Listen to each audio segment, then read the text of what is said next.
এই দাঁড়ো দাঁড়ো, একদম সোয়াইপ করবে না। আমার বুক ভরা কষ্টের কথা না শুনে তোমরা কোথাও যাবে না। এই দিন ছিল আমার আউটডোর শ্যুট। মন ভরা সুখ নিয়ে আমি রেডি হচ্ছিলাম। এক এক্সের দেওয়া কানের পরে নিলাম, আরেক এক্সের দেওয়া গলার হার পরে নিলাম, আরেক এক্সের দেওয়া চুড়ি পরে নিলাম।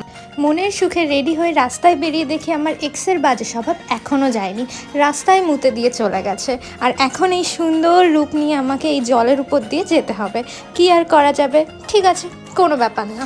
তারপর মেট্রো স্টেশনে পৌঁছে আমার ফটোগ্রাফার শুভঙ্কর দার সাথে দেখা হয়ে গেল। আমরা দুজন মিলে কুমোরটুলি পৌঁছে গেলাম। আমরা বেশ ভালোই শ্যুট করছিলাম। তারপর আমার এই সুন্দর লুকটা দেখে আমার এক্সদের চোখের জল আকাশ থেকে ঝরতে শুরু করলো। আর কি করা যাবে, আমার শ্যুটের 12টা বেজে গেল। শ্যুট কমপ্লিট না হওয়ায় ফটোগ্রাফার দাদা আর আমার দুজনের মনটা অনেক খারাপ হয়ে যায়। কিন্তু হ্যাঁ, মন তো খারাপ করা যাবে না, তাই জন্য আমরা ডিসাইড করলাম এই বৃষ্টির মধ্যেই শ্যুট করব। শ্যুট তো আমি করেই ছাড়ব। তারপর আর কি ক্যামেরার 12টা বাজিয়ে এক্সকে সরিয়ে নেক্সটকে আনার জন্য সুন্দর সুন্দর পোজ দিয়ে আমাদের শুটিং কমপ্লিট করে ফেলি।